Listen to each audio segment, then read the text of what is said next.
Fellow Americans, I'm delighted to have this opportunity to talk with you. There's some things that are really giving me a lot of pause for consideration these days. One of which is that I've been working in the USSR and Russia for 35 years as a citizen diplomat. If you may have seen some of my other YouTubes, you would know that we've created all kinds of programs to bring peace and understanding and goodwill between the two countries. We have a wonderful reputation. No one has ever questioned us. Ambassadors on down to Congress members on down to ordinary citizens have always trusted us. In the last few years, particularly starting in 2005-07, we have had increasingly news in this country that doesn't really represent what's going on in Russia. And since I travel there several times a year and am on ground and go all the way out to, say, Lake Baikal in Siberia, I know the country, I know the people, I know where they are. I've been able to see their evolution from literally being down at their lowest level in the 90s when the country when the USSR fell apart, and finally getting themselves back up on their feet sometime during the 2000s. So I feel like that I'm somewhat of a set of trustable eyes and ears for what's going on, what has gone on in Russia, and what's going on today. I wanted to be able to discuss this with many of you who are mainstream business and professional Americans who haven't had the chance to go to Russia recently, and you don't know what's really going on if you read the newspapers, the magazines, see the covers of Time magazine in particular, and if you watch our television channels. It's kind of dangerous for us to be getting wrong information on this country. And so I would like to discuss something that I'm calling the 10 myths about Russia. I just returned September 2018 from taking 25 mainstream business and professional Americans to Russia on a trip to investigate, to observe what's going on in 10 regions of Russia. So this means that we went to Moscow first, and then secondly, they all spread out like geese and flew out to these different regions of Russia, all the way out to Lake Baikal, down in the south to Crimea, up in the north to St. Petersburg, in the middle of Russia to Yaroslavl and Samara and places like this, Saratov, excuse me. And we all had the mandate to go out and see what's going on in those Russian cities, how the Russians are feeling about themselves, how they're feeling about us, how they're feeling about their leaders, Putin in particular. We asked all kinds of questions, had many discussions, and this is what we have learned. The first myth I want to discuss with you is Russia is a failing state. We have heard this over and over in our newspapers, even up until the last year, and this is completely wrong, but I'd like to explain where it all came from. Russia was a failing state under the latter parts of the Soviet Union, and in the 1990s it was a failed state. The ruble was worthless, no one had jobs, there was no law in the land. Oligarchs, young whippersnappers that were taking over these major industries, were doing so and privatizing them to themselves and sending the money offshores. And the people were literally starving. They were drinking themselves to death because they had no jobs. They had no opportunities to do anything to keep their families together. It was awful. I was there during those years. It was criminal. It was lawlessness. And definitely they were a failing state. Then 2000 came, and since then, really gradually and systematically, the country has gotten itself back together. Russia is no longer a failing state. Today, everyone understands that Moscow and St. Petersburg are the showcase cities of Russia. We have gone to all of these different regions and these different cities and have found quite the contrary. They are all up on their feet now. Their entrepreneurs are working well in the cities. The bridges have been rebuilt. The universities have been rebuilt. All sorts of evidences of new life in those cities is prominent these days. The next myth I want to discuss is one that John McCain was fond of using, and that is that Russia is nothing but a gas pump state. Well, they are blessed with a lot of gas and oil. And they were totally dependent upon this in the 90s and in the early 2000s. But today they have diversified their economy amazingly because of the sanctions. Before, they were getting all of their apples and plums and fruits from down south in Poland and other countries. Today, they are raising their own trees, growing their own fruit, and and it's also all organic. So not only that, but they've become the largest wheat producer in the world in this process. So there are so many different ways that they're replacing what they were getting from foreign countries and making it in their own country. For instance, those exotic cheeses that they loved coming from France and Italy. Today, they are making those same cheeses themselves. So they have done a lot of rebuilding of the types of things that they were using as imports. And today, they certainly are producing more than gas and oil, a great deal more. It also needs to be mentioned that today Russia is exporting state-of-the-art military equipment, planes, bombers, and things to other countries. And this is another part of the industry that has come back strongly. It's a very highly educated population, very strong in science and math. The third myth I would like to address is that Russia is an expansive state and it wants to take territory back into the former Soviet Union, particularly the Baltic countries. For some reason or another, Baltic countries feel that Russia wants to take them back under their wing. Truth of the matter is they do not need the Baltic countries. They've got more country than they can ever take care of themselves, 11 time zones across Russia, and the least thing that they need is 3 more little Baltic countries that might be just really unhappy if they got taken back into the Union. So all of this is a myth that justifies having NATO in those Baltic countries, right next to Russia's borders. This is not a good thing. The fourth myth is that Russia's regions are in poverty.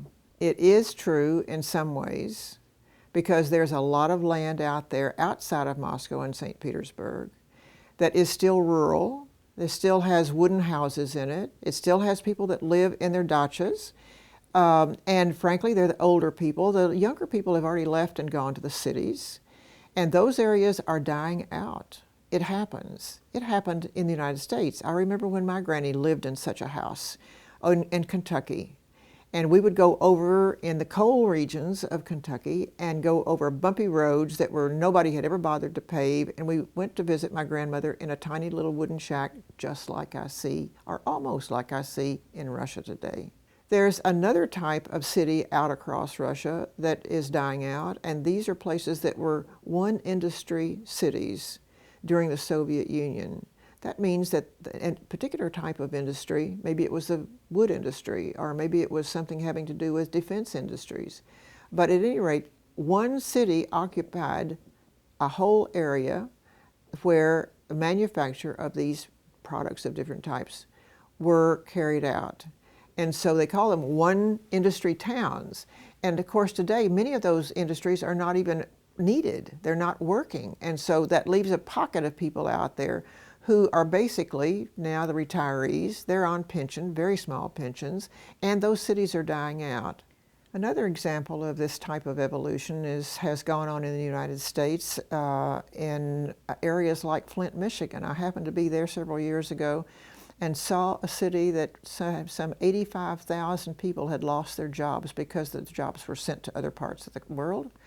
And they are no longer manufacturing the kinds of trucks and cars that they were earlier. And mile after mile of houses were boarded up.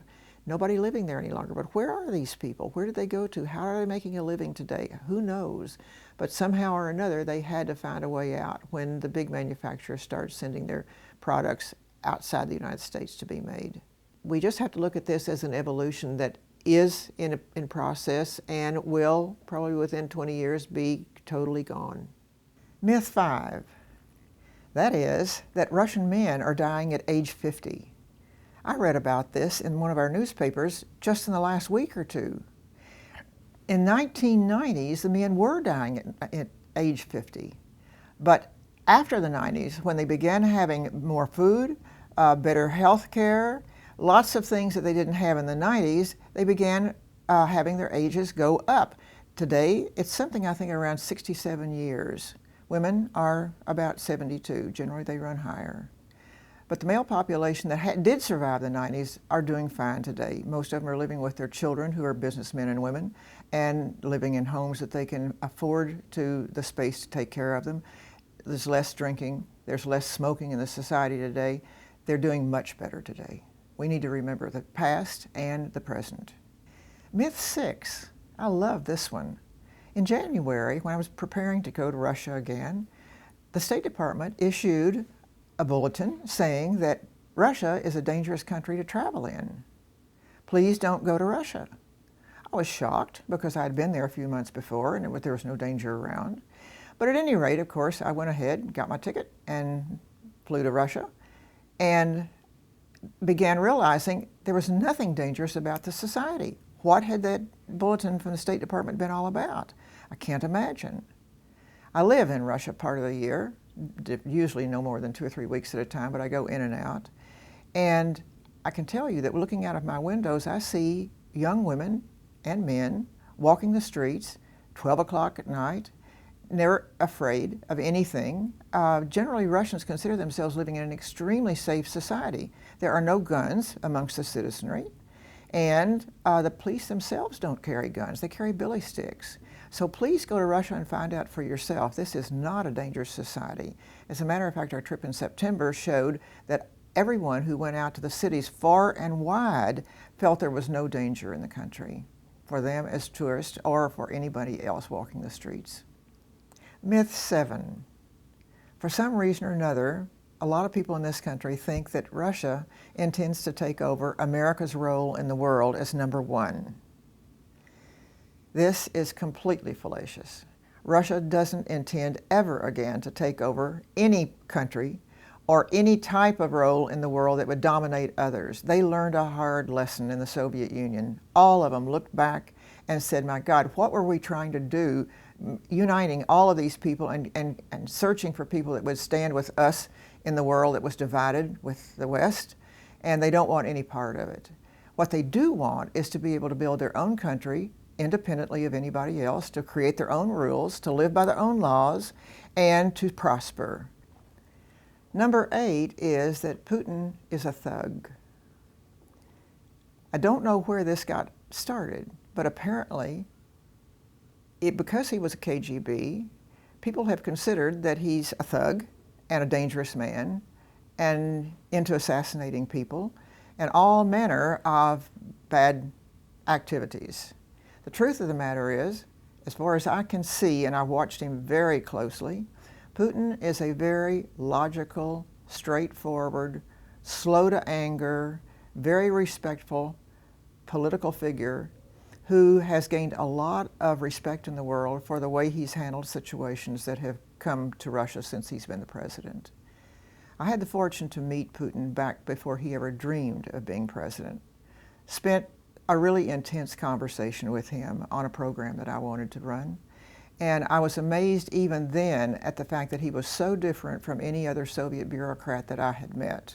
As a matter of fact, I mentioned to my partner who went with me to this meeting, when we left the meeting, I said, you know something, we have met the first Soviet bureaucrat that has never asked us for anything. And he took us seriously. So we mused about that and then walked off. I was surprised later on to read in the New York Times that this Vladimir Putin that I'd met with several years before would probably be the next president of Russia. I was shocked. And I said to my friends, he will never make a decent president of Russia. But of course, knowing him and having had this very intense experience with him earlier, I watched him like a hawk from the beginning. And I began to see what this man was made out of. I was not watching the rumors, I was listening and watching what his foreign policy was and what his internal policy was. So from my perspective, Putin is a very logical, a very astute, a very quiet, a very honest man, Now, why is it that other countries will look at him and say that his leadership is so correct, and people in our country look at him and say he's a thug, he's a murderer, he's an assassin? The two pictures of who this man is just don't match up. As far as Putin's KGB era goes, he was not a spy type of person. He was not in the kinds of operations that kill people or assassinations. He was a paper pusher, an analyst. He was someone who looked at what was going on in the world, particularly in Germany, where he was located, and he gave reports back to the Kremlin about why East and West Germany were so different, and one was successful and the other was totally unsuccessful. This was the type of work that he did in the KGB. Myth number 9 is that Putin is the richest man in the world, and that he's corrupt, and he's taking advantage of all of the money that's coming off of these oligarchs. I'd like to present another possibility, not only a possibility, but a probability. There's a tremendous amount of wealth in Russia today. These oligarchs do run some of the largest corporations in the world. They are making tons of money. And the question is whether this money is being taken by Putin, or whether it's a gift from them, or whether they are paying taxes on all of these wealthy, rich enterprises. The truth of the matter is Russia has had a lot of money at his disposal. Putin has taken the monies that have been generated from these oligarchs' fortunes and these enterprises and has rebuilt Russia today. Anyone looking at this country today, compared to where it was 18 years ago, understands that a miracle has been created here. Much of what's in the cities has been renovated. I was personally watching as St. Petersburg was renovated, and I was wondering if this was happening across the country. When I have gone out to the other regions, I've seen the same kind of renovation going on with local churches, local buildings, 18th and 19th century architecture that's all across the country. This has been done with somebody else's money. Those places didn't have the money themselves. So when we hear of these talks about him being a billionaire, understand that he has done a lot of good with this, and this is why the people so support him today. He's considered the greatest leader ever of Russia after Peter the Great. Number 10, Russia is our enemy. How did we begin to think that Russia is our enemy? They have never done anything to us in order to make themselves an enemy. As a matter of fact, Putin, for the last 18 years, has tried every way possible to be liked by the United States, to offer possibilities of cooperation. This continues even up to today.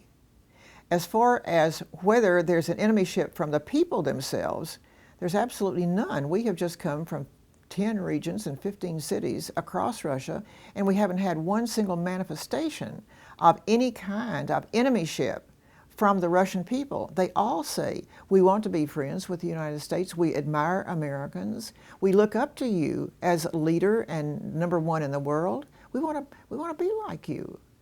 Where does this enemyship come from? From my perspective, it's all a projection of some people in some places in power who want us to believe that Russia is an enemy. Why? I'm not quite sure, but I hope it's not in order to attack them. Because Russia does have many, many different types of new weapons. They've had to, but all of their weapons are defensive. They're not going to use them, and they make it very clear this is not what they're interested in. They have to have defensive weapons when we are on their borders with our offensive weapons. Russia really still wants to be our friend, and still the friendship is offered. So we need to take advantage of that. In closing, friends, please consider the role of rumors in international relations today. What do? They influence people who don't follow the issues closely. They influence Congress members who have reasons of their own for wanting to go along with whatever the rumor is. They create the opportunity for wars to take place and invasions to take place that Congress has never authorized. This is the role of rumors. They're not harmless. It behooves all of us to listen carefully to what's being said and to ask questions about it and to talk with our Congress members about it and to be on the alert of what's going on in our names as these rumors fly around one after another that are unsubstantiated, that have no relationship to the truth, and yet they're creating havoc internationally, one that we could have a nuclear war over.